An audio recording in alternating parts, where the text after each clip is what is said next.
নমাসেই মোহভঙ্গ। এবার বিজেপির বিরুদ্ধে বিষোদ্গার রাজ্যসভার সাংসদ অনন্ত রায়ের। তিনি বলছেন যে ডাস্টবিন করে রেখেছে বিজেপি এবং রাজ্য বিজেপি তার সঙ্গে যোগাযোগ রাখে না। অমিত শাহ বলে দিয়েছেন গ্রেটার কোচবিহার কেন্দ্রশাসিত অঞ্চল হবে না। এখানকার জনতার দাবি নস্যাৎ করে দিয়েছে বিজেপি। মানুষ বললে সাংসদ পদও ছেড়ে দেব। লোকসভা ভোটের আগে বিস্ফোরক গ্রেটার কোচবিহার পিপল অ্যাসোসিয়েশনের নেতা অনন্ত রায়।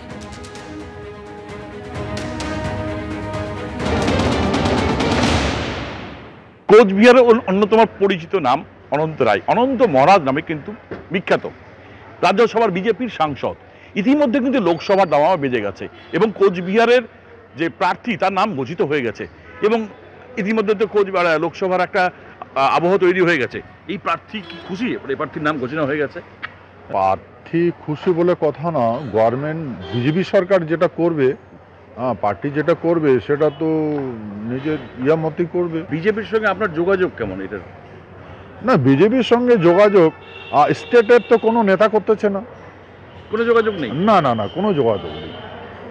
আচ্ছা, মানে আমাকে ডাস্টবিনে রেখেছে স্টেট বিজেপি। আপনি বারবার বলতেন যে লোকসভার আগে ইউনিয়ন টেরিটরি হবে, এটা নিয়ে আপনার কি বক্তব্য? কালকে আমাকে ভারতের গৃহমন্ত্রী ফোনে বলে দিয়েছে যে ইউটি হবে না। সেক্ষেত্রে তো আপনি যে দাবি করতেন আগে। না, এখন আমি দাবি করি নাই ভাই, জনতা করেছে।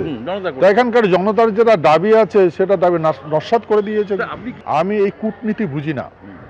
আমি যেটা বেটার মাইন্ড গেটার দেন, আমি সেটাই বুঝি। আমি এখন লোককে বলবো যে দিচ্ছে না ইউটি। এখানকার যারা রিয়ালিটি ইতিহাস যেটা আছে সেই কথাই আমি বলেছি। আর সেই কথা বলাতে আমি দেখলাম যে অপরাধী হয়ে গেছে আমি।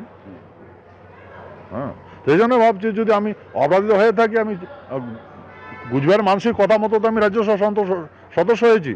যদি বলে জনতা যদি বলে ছেড়ে দেবো। হ্যাঁ, ছেড়ে দেবো।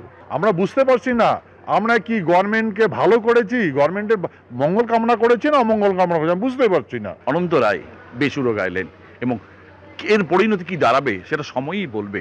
তবে লোকসভা ভোটের আগে রাজনৈতিক ভারসাম্য কোচবিহারে অনেকটাই যে টলামোটা হতে চলেছে এত সন্দেহ নাই।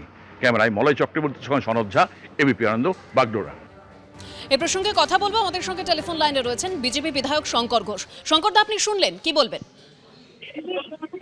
প্রথমত আমি শুনলাম অনন্ত মহারাজের বক্তব্য এবং তিনি যে প্রসঙ্গে কথা বলছেন, যাদের কথা বলছেন তারা আমাদের দলের শীর্ষ নেতৃত্ব। ফলে এই প্রসঙ্গে এই মুহূর্তে কোনো মন্তব্য বা প্রতিক্রিয়া দেওয়ার জায়গায় অন্তত আমার জায়গা থেকে নেই।